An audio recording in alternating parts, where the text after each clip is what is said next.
Here? It goes Oh, that way. yeah. How am I doing? A little bit more. Good. No, the other way. Yep. Well, look too proper. There we go. That should do it. Yeah, 'cause no one's going to read anything in the hall. Yeah.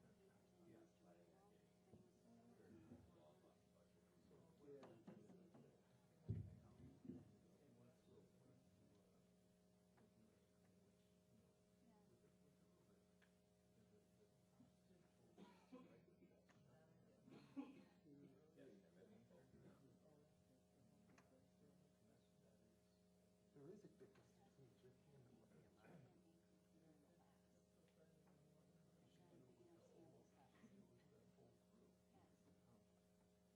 What's that? There is a difference between a lithium and lithium ion battery. Lithium is in the beginning where we charge it.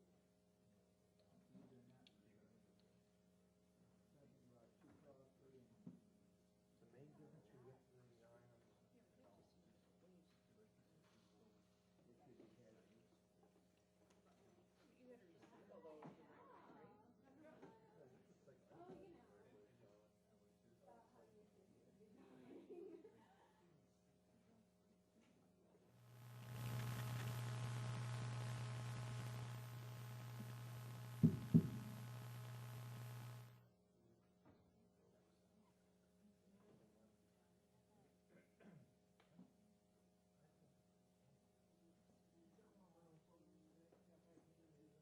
Maybe I should try it. I should.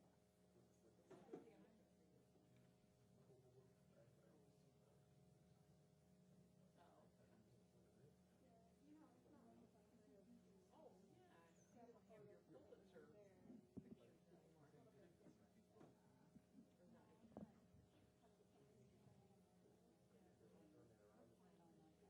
well, I guess if I was gonna, if I was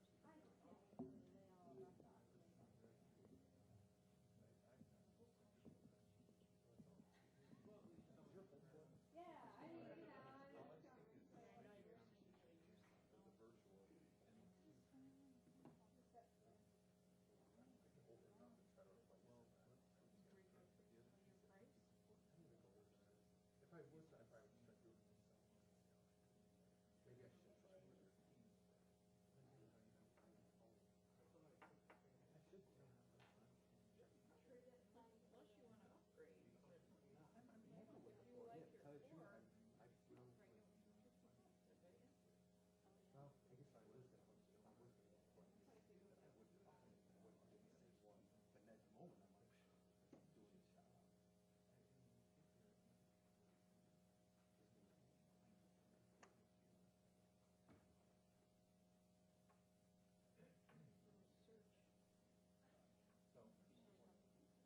You have, replace home button. you see that? Oh, here it is. $60. For what? No, for replacing the. Oh, there you go.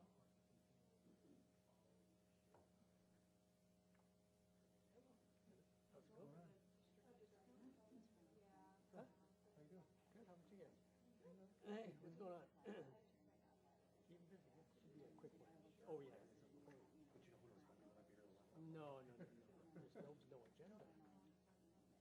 There's no agenda. But it isn't usually there's no agenda, just. Yeah, but sometimes in the agenda. Think positive, guys. Be quick. Yeah, my TV show starts at 10. I'm saying Okay, we set 7:40, 7:40. yeah, trying to make it better. Huh? Just 10 minutes, no, Now, we had some issues before, we were working on it. Well, I hope there's none tonight. Yeah, we got some troubleshooting stuff, so Okay, I hope it actually works out of the gate. we're real good about it. They, We've been working with the they were company. experimenting with it, unplugging it from the wall, plugging it back in. Who's they? We were back. Oh, yeah, We're yeah, yeah, yeah. doing a little troubleshooting. Does it work? And we think it over. That's good. Yeah, we feel good about it. After about 30 seconds, you know, they left it out, but yeah, they lost that one. But Yeah. up to 30 seconds, like stayed. place from place. Well, you changed the way we're doing it with the stream, right? They're pulling instead of us pushing or whatever. Yeah. It's a change in programming in here. your bubble gum and hold this stuff. When we talk to Andre, they're gonna open up Getting a new system, but not that another part. Yeah. server to receive us, Okay, good. Yeah. and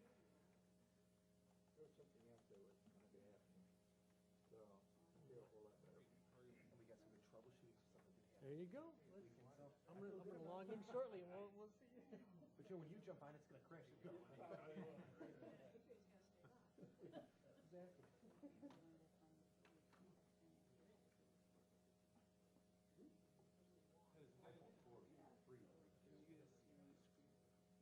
No.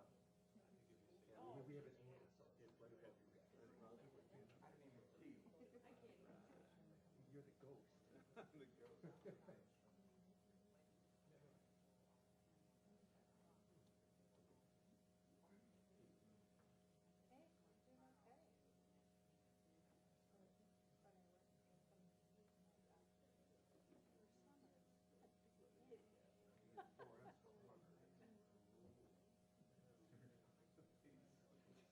Exactly. I know, exactly.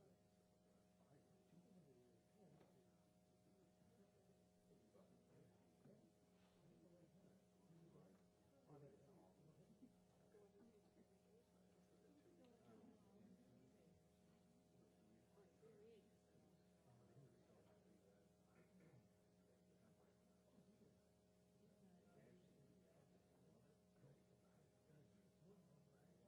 Which is not, we're look at some, like even if I would finish, of your vacation.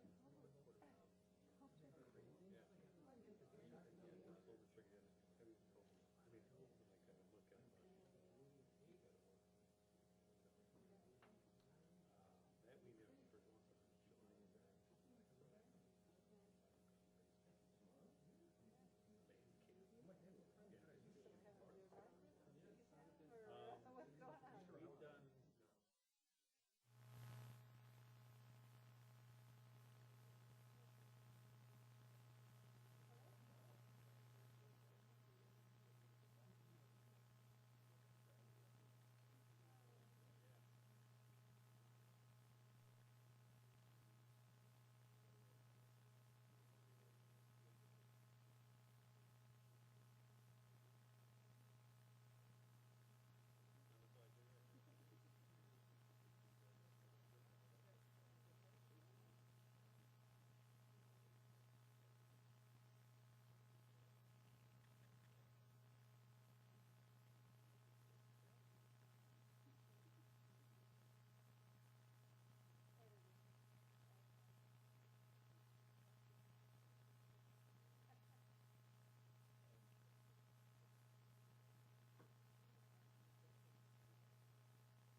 Good evening, everyone. There's not a large group here, but we love the group that is here. Since 5 p.m. this evening, the board has been in closed session for purposes of appointment, employment, compensation, discipline, performance, and dismissal of specific employees of the district or legal counsel of the district, student discipline cases, and litigation. And I'd like a motion to come out of closed session, please. And we'll have all in favor. We do all in favor here, right? All in favor? Aye. Any nays? No? Okay. My computer just went to sleep. So I'd like to just remind everyone our mission, of course, is to educate students to be welcome, first of all, and to educate students to be self-directed learners, collaborative workers, complex thinkers, quality producers, and community contributors. And Ms. Bell, if we could have a roll call, please. Sure. Board members present: Mike Yench, Susan Price, Terry Fielden, Jackie Romberg, Donna Wankey, Susan Prati, and Kristen Fitzgerald. Good evening. And for those of you that are new or watching on the World Wide Web tonight, this is the point of our meeting where we do public comment, and I don't have any slips, but if there's anyone here that would like to make a public comment, you'd be willing to. I don't, or able to. Don't see anybody that would like to do that, so I will move on to our next category, Superintendent School Report for our superintendent. Thank you. I'd like to give the Board of Education a brief update on a couple of matters. First, call your attention to 5.01, our charter school appeal. I guess it's in process right now. I'm sure you know, on Friday, May 24th, the governor signed House Bill 494, creating Public Act 98-0016, which places a moratorium on the establishment of charter schools with virtual schooling components. That runs until April 1st, 2014. I think I'd like to first thank the legislation and the leadership locally on this legislation to ensure that HB 494 received its appropriate hearing, and also the governor for the signing of this legislation, simply addressing the rules of charter school applications that had been written at a time when virtual learning and virtual charter schools were not really a thing that was being considered. That being said, I'll call attention to the Board of Education in your backup materials and board docs are two communications. First is a statement from the Illinois Charter School Commission acknowledging receipt or notification of the signing of House Bill 494, and that it acknowledges also the moratorium, and that it intends on June 11th at its next meeting to be held in Chicago at the Commission offices to make a recommendation regarding dismissal or any other action the Commission would take regarding the appeals. It is our belief that the moratorium should bring an end to the appeal process, as the intent of the legislation is to allow the Commission to appoint a group to study and to examine the rules and regulations regarding virtual charter schools and their applications. That belief is also shared by Representative Chappell-Lavia, who initially sponsored House Bill 494, and I'd also like to call to your attention in board docs a letter that she sent to the executive director of the commission and to members of the Illinois State Charter School Commission, stating that it is her belief that for several reasons, no public resources should be expended on the processing or evaluation of any charter school applications with virtual schooling components during the moratorium period. So certainly we would share and echo that. That being said, there are still several dates on my calendar as well as members of my cabinet's calendar regarding the potential appeal process should the commission determine that it would move forward. Based on the legislation, it would be my belief and hope that they would recognize the law as it's written and intended and bring an end to the process. So I will be able to provide you an update again at the June 17th meeting. So questions that you may have? Great. Okay, and then 5.02, I had an opportunity on May 29th of last week to have a meeting with representatives at Edward Hospital in regard to the return of $2.2 million to them from District 203. In attendance at that meeting was Sandy Benson, Brian Davis, and then also CEO of Edward, Pam Davis. So I appreciated the opportunity from the officials at Edward Hospital to meet with them and to talk about our concern, my concern, and your concern about the impact of $2.2 million coming out of our levy this year going to Edward Hospital. They appreciated and accepted my point of view and my expression to them of the impact that this would have on taxpayers in School District 203. That being said, they acknowledged and respected my point of view, shared with me their point of view as a not-for-profit, and submitted to you, which is available for you in board docs, response and follow-up to our meeting, which I appreciated. So you have that in terms of some of their explanation on their thoughts about the money. Based off of our conversation, Dave Zager and I's conversation with County Treasurer Gwen Henry, she feels she's legally obligated to withhold the money from the upcoming levy as the law is written, so she plans on doing so. And as Ms. Davis indicates in the letter that she has sent to you, because of that and because of her interpretation of the law, no other arrangements would be made and that money would be withheld. So I've had the opportunity, and I thank Ms. Davis and the hospital for allowing me to come and speak to them and express concerns on your behalf and also on behalf of the district. But at this point, I'll entertain any questions that you may have. Okay, so I have a question, Dan. Did, Oh, that's okay. That Mike just had his hand up first. I was calling him Mike. Go ahead. in the newspaper, it said that I think they had made arrangements with Plainfield to do 3 different payments. Mm-hmm. So are they changing that, or was that prior to what they were counseled, or how are they getting something different than we are? It's not the counsel that the hospitals receive necessarily. It's in terms of the interpretation from the Will County Treasurer. And Gwen Henry will be withholding it, the DuPage County, and it's her interpretation of the law that it must be withheld. Bless you. Bless you. So it's a difference between the 2 counties and how they're looking at it? That's correct. Okay, thank you. Michael.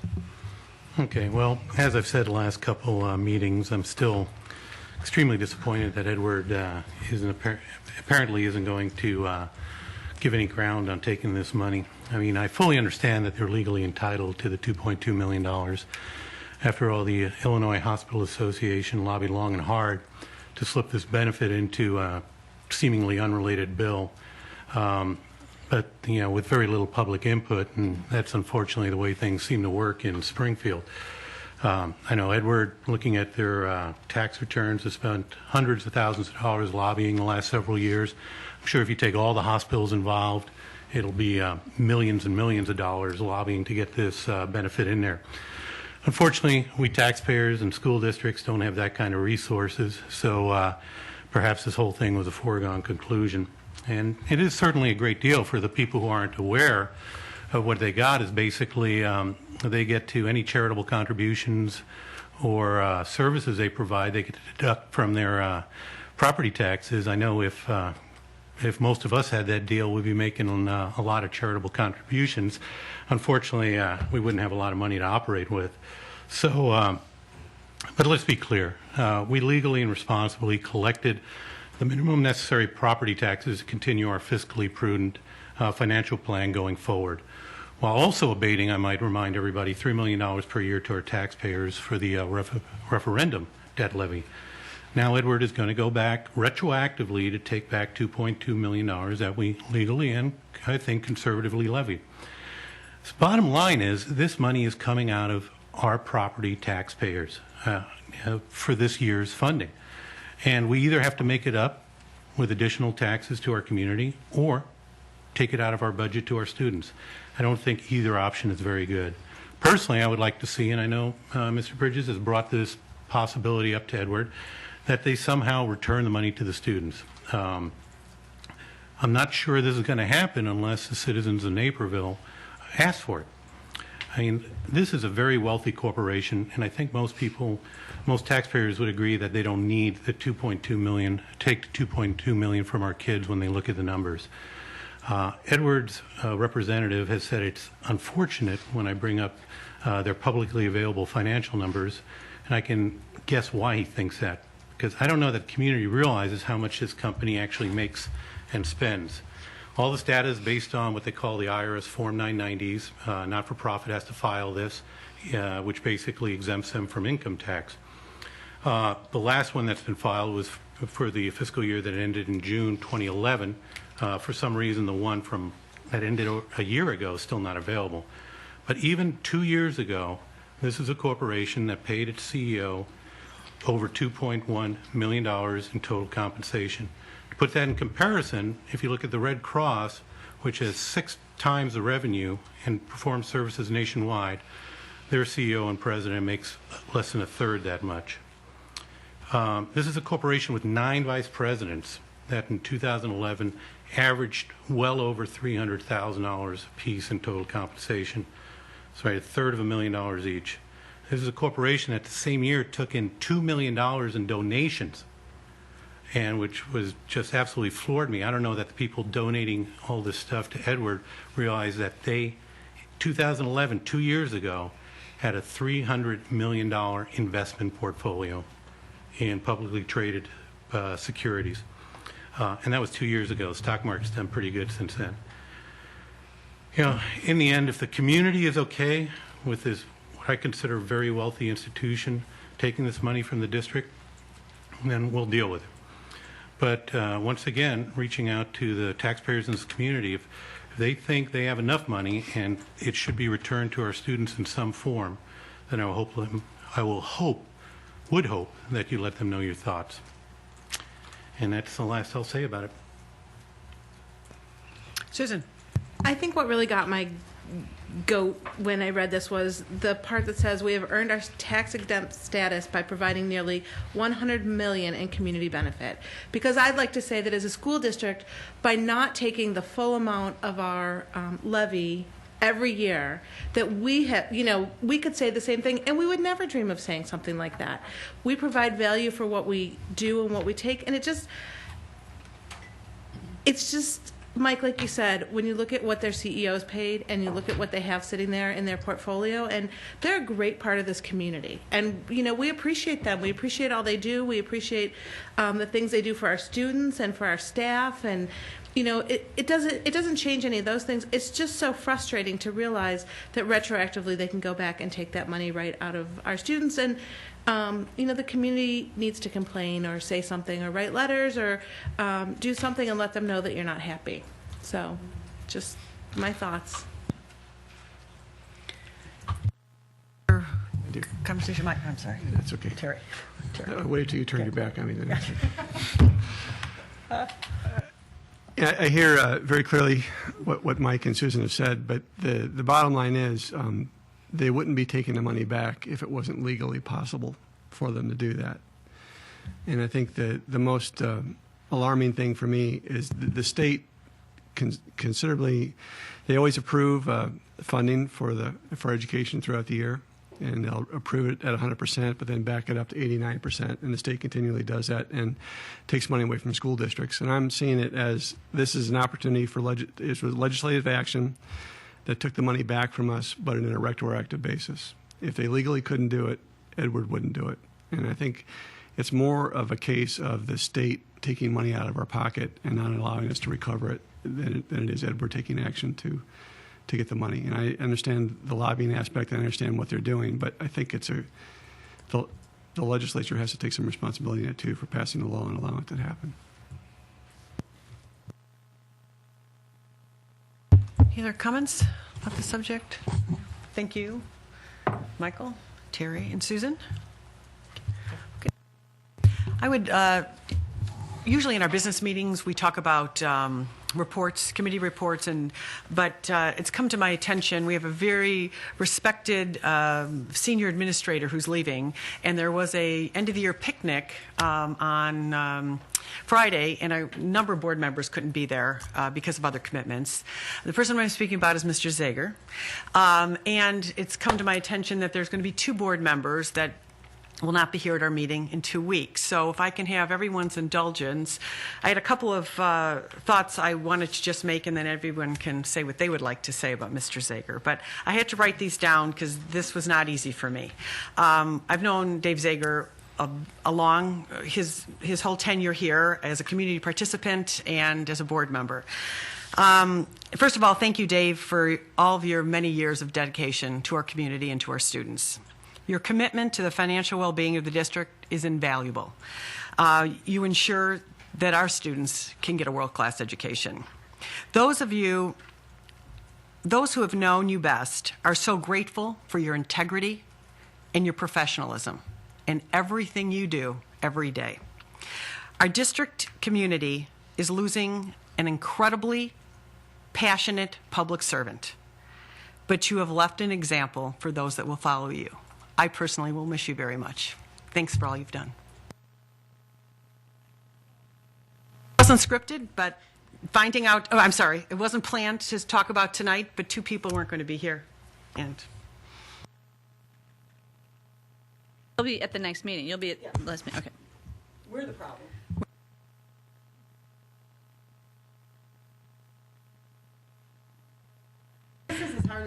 Dave, I won't be at the next meeting. So I just want to say, you've become family to us. You are an amazing asset to this district, to this community. From the minute you walked in here, from every single solitary dealing, no matter how difficult or how easy, you've made it a pleasure and a joy, and you've stayed so balanced, and you've used your professionalism and your knowledge, and what you brought to the job was so much more than just the position. It's incredible what you've done. The trust you built with our unions, with our community. The words thank you just don't even mean enough in this. And you've shared so much with us over the last, 7 years? 7 years.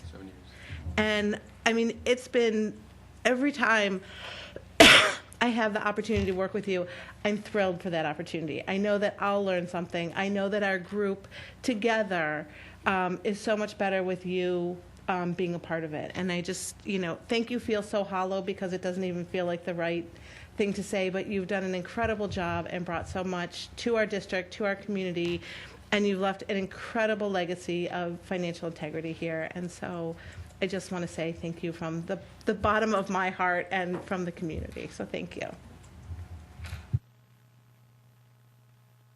And we get to do this again in 2 weeks? Yeah. Excellent. You can speak now, you can speak later. I wanted those people that weren't going to be able to have a chance. Did somebody else want to?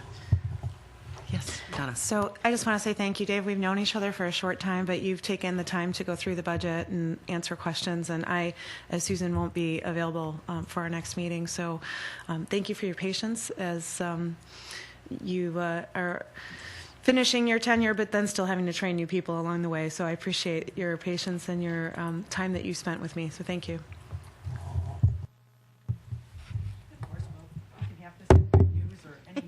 Any number of categories next time, but I wanted. Oh, I'm sorry.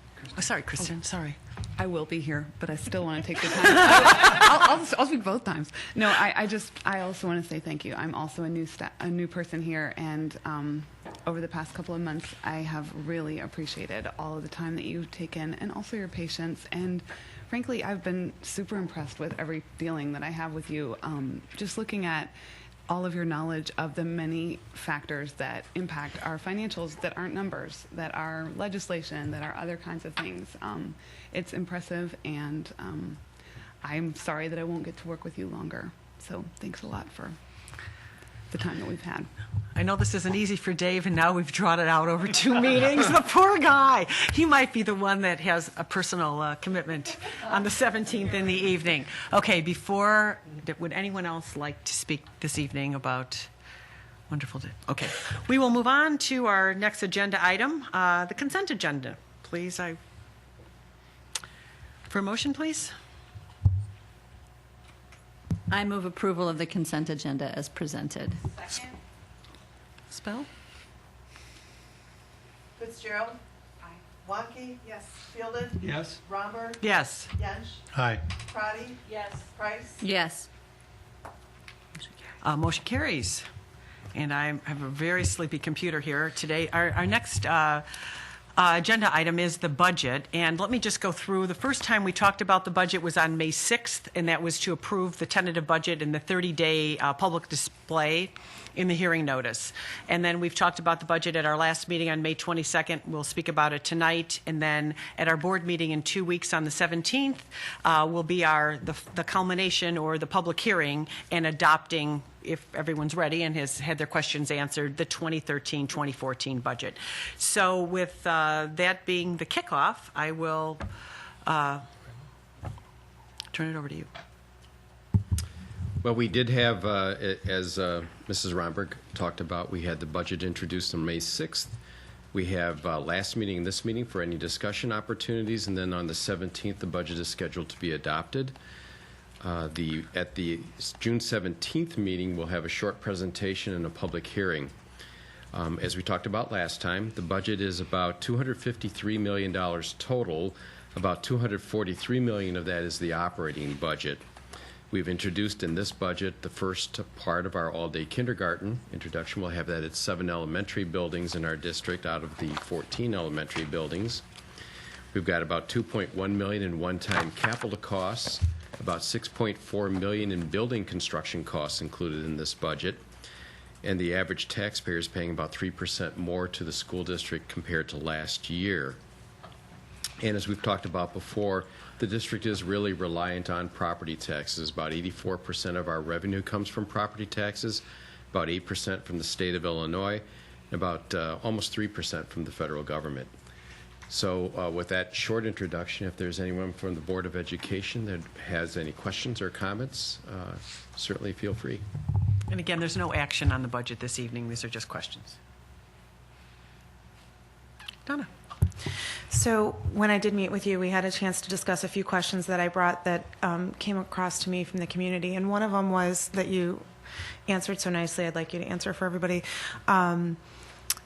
As we see a decrease in enrollment across the district, we talked about when we're going to be able to see a cost savings in that decrease in enrollment. And there's a number of factors I know involved, but you very nicely concised it down. So if you could share that with us, that'd be great. Sure. The district had about 19,000 students back in 2002. Currently, we have about 17,500. So about over that 10-year period, we have dropped about 1,500 students in enrollment. And I think what we had talked a little bit about, Donna, was that there's three kinds of costs associated with our education program. We have variable costs that vary directly with the enrollment of students. We have step variable costs, which are if the enrollment changes a more dramatic amount, then that cost might change, but typically those are semi-fixed. And then we have, of course, fixed costs such as administrative and overhead costs for the school district. When one looks at the variable costs, for example, the classroom teacher for a set number of students, that could be a variable cost in going up or down. But the district over the last 10 years has deliberately taken those costs that might have been reduced through variable costs in the classroom and applied those to needed services for our students. For example, special education, bilingual services, ELL services, social, psychological services. Our assessment practices have gone up. Certainly we've had increases in our technology costs when you look at what things were 10 years ago compared to now, and other things of that nature. This year we've introduced all-day kindergarten, so we've utilized those costs as well. So maybe a way of looking at it is not so much the opportunity for reduction of costs, but an opportunity to shift those costs to needed areas for the school district. And that's what we've been doing for the last 10 years. Thank you. Any other questions?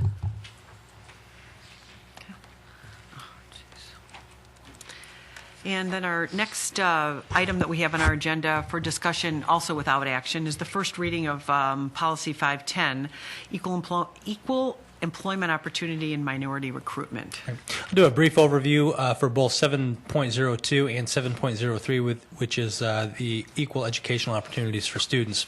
These two policies were identified by members of our Diversity Action Committee as policies that should annually be revisited by the Board of Education. In addition, we are in the process of working with ISBE policy consultants to review and update our entire policy manual.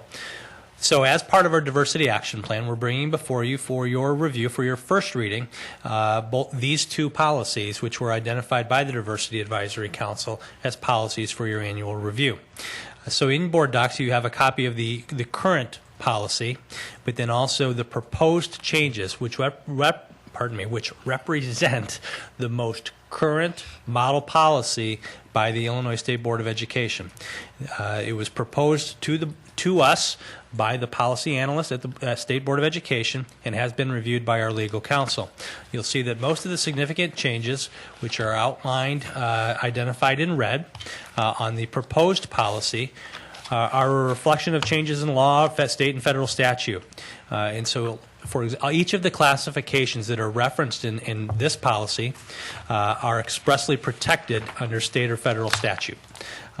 So in essence, most of these changes are a result of changes in law and that we're required to make. So this draft policy that we have for you is the most current model policy, and I can answer any questions, or I've asked Carol Hetman, our Chief Human Resources Officer, also to be prepared to address any questions that you may have. Kristen. It's more of a comment, but being a new board member, I spent time today researching all the different laws, and it's amazing the amount of laws that go into this. And it's just I spent some time talking with IASB because it's like, okay, we have this policy, it's a model policy, what is it based on? They spend enormous time going through all these different laws and making sure that we do the best job that we can to be able to reflect all the state laws, all those federal laws, and making sure that we're protecting our students and our employees. So I thought it was a testimony to the hard work that they put in there, and a job well done. Just all the, they gave me a footnoted area where I could look at all the different footnotes. It's a tremendous amount of legislation that is coming into play here, and I think it's great that we're able to review it on a continuing basis so that we're able to make sure that we always are keeping up with all of those laws that are super important in terms of protecting our students. Thank you. Any other questions, comments, Michael? I did have two, and I brought these up already. I think they addressed them, but I did want to bring them up here publicly anyway. The first one that caught me was, which has not changed, was the unfavorable military discharge.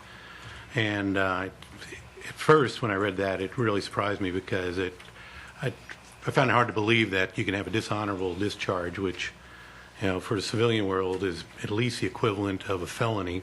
It could include anything, including time in Leavenworth and murder. And the way I read this initially was we couldn't ask about that or discriminate about that. So if you could address that. For clarification purposes, a dishonorable discharge is different than what's listed here as an unfavorable military discharge. So we could make an adverse employment decision against an individual who was dishonorably discharged, but we cannot make an adverse employment decision against an individual who was unfavorably discharged.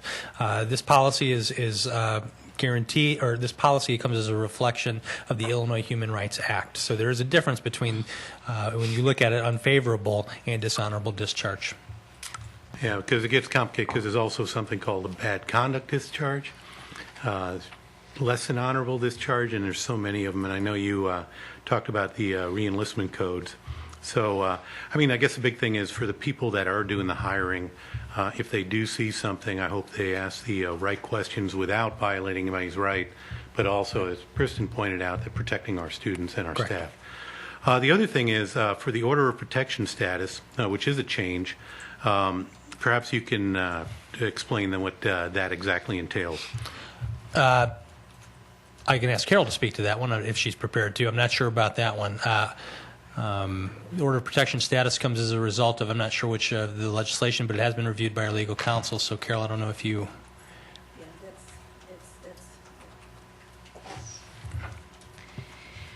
I'm actually not too prepared to talk about that. That could mean a couple of different things, the order of protection. So I'd probably reserve that when I can get back on that. Well, I assume an order of protection is when you have a court order protecting someone, let's say, from a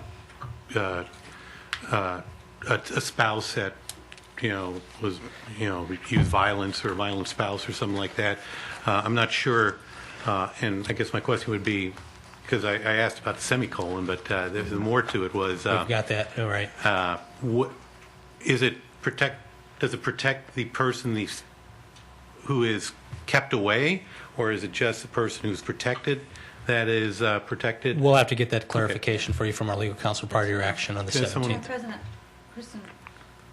I'm sorry, Kristen. These footnotes are super helpful. So what it says here is that term order of protection status means a person protected under an order of protection issued pursuant to the Illinois Domestic Violence Act of 1986 or an order of protection issued by a court of another state. So it is just protecting the person who is protected. That's how I would read Yeah. the footnote also, but I would want our legal counsel to make sure that that's the accurate Is interpretation. that on this form here? These footnotes are actually from we can get them. They're part of the policy update, and they actually specify that they're not intended to be a part of the adopted policy. So it's extra background, but it's not included in the policy. All of thank these you. footnotes. Which is why I'd want the legal counsel But to it did to review actually it. answer my question, so thank you. That's all I had. Okey-doke. We'll go on to the next one. Sure.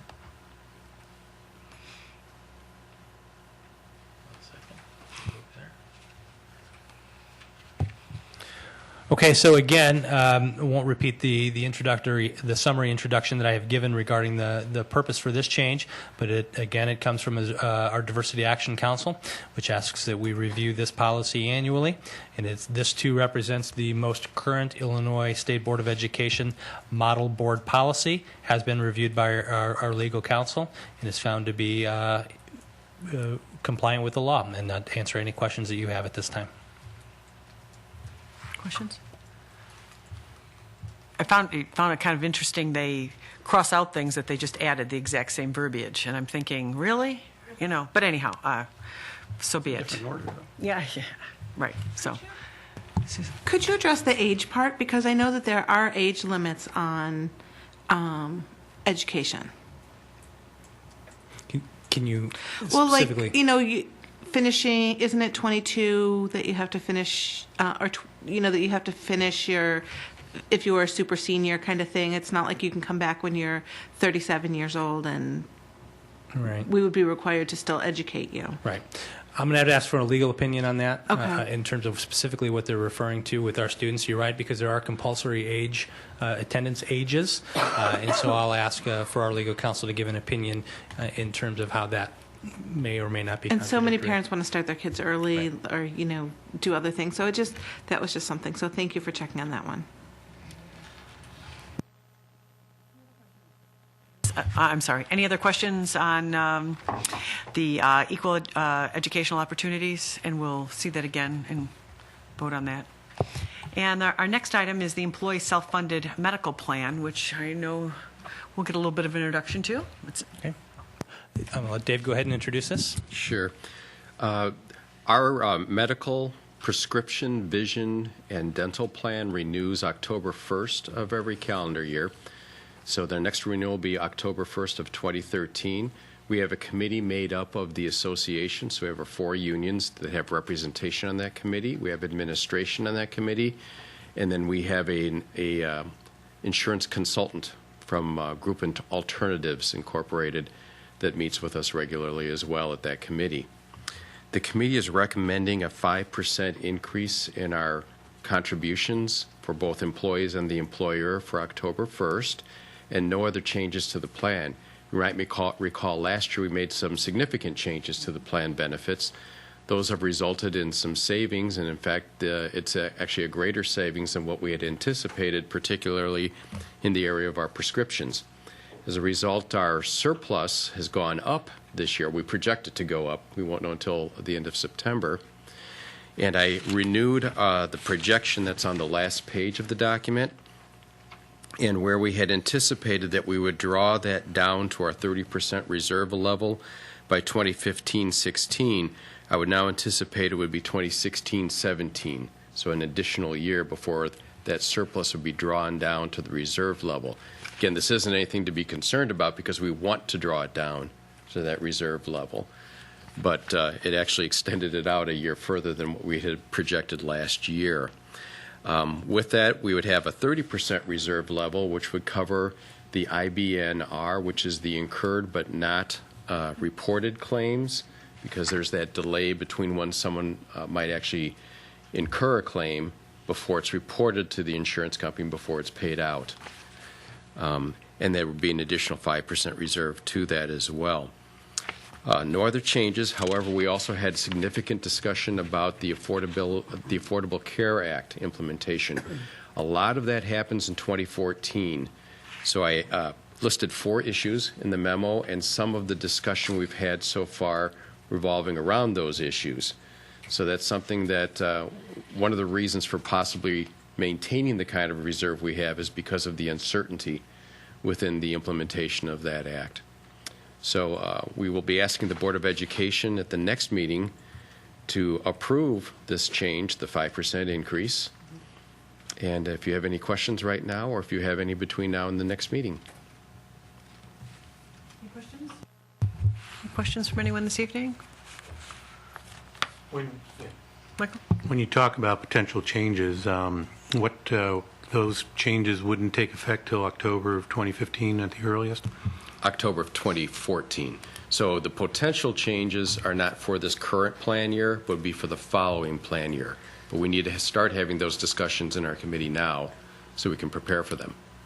Okay, so they wouldn't, any Oh, changes? I'm sorry, for the, I thought you were talking about changes in our policy. The Affordable Care Act implementation starts January 1st, 2014. So that will, we start keeping score. For example, the number of employees that are, would, under the new laws, that would have to have access to health care, you start keeping a count on that.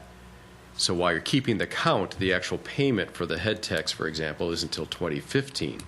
Because our policy renews on October, not on a calendar year basis, those other 3 changes that I have in there really don't impact us till the 2014-15 plan year, even though calendar year 14 occurs before that. So we need to make those changes prior to October 1st, 2014, but not for this particular plan year. But the 5% increase you're talking about 5% is for increase is. 2013, Well, October 1st to 2013. Let me give one Right. specific example. You know, the committee has discussed including adding a spousal surcharge. Yes. That would not be implemented before October 2015 if it were to be implemented at all, correct? October, it would probably be implemented October 1st, 2014. There's still time to do that before 2014? Yeah. Our plan renews October 1st, 2013. Is my year off? Yes. Yeah. We're in Okay. 13 now. Yeah. So that's why, that's the I'm a year off. recommendation is You're for ahead of yourself. You're 2013. always ahead I'm of a yourself. year ahead. Yeah. Okay, got it. Thank you. And all that has to be taken into consideration because you have to work on your rate for that next year then. And if we're going to have, for example, having an open enrollment, making some of Right. these changes, we need to really warn people well ahead of those, Absolutely. occurring. So we need to make those, have those discussions now. And yes, Kristen. No, I'm done. Thanks. Just another compliment on how well it seems like you've really looked at all these variety of different things to try to address all of these other factors that are coming from the CARE Act, because I think that a lot of the things that you're looking at here will help to balance those costs. So it's job well done. Yeah, and again, the committee discusses all these. Carol is on the committee as well. There's a lot of input being done to that and a lot of work shared on the committee. Any other questions, comments? Or if you have questions between now and our meeting on the 17th as well. Thank you.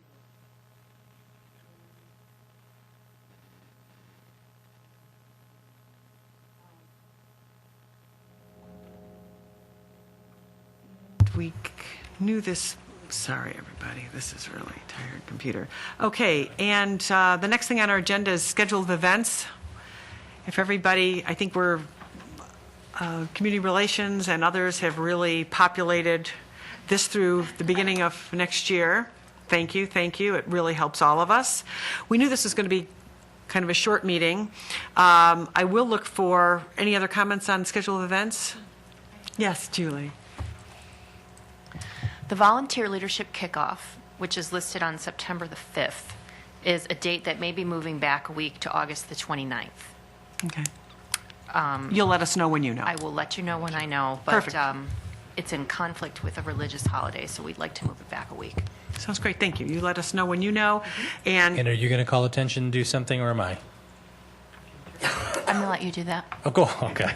Just a reminder to our community future focus, dealing with the topic of finances will be scheduled for next week, Wednesday evening, June 12th, from 7 to 9 at Naperville Central High School, and then also on the 13th, Thursday morning at Grace United Methodist Church from 8:30 to 10:30 a.m.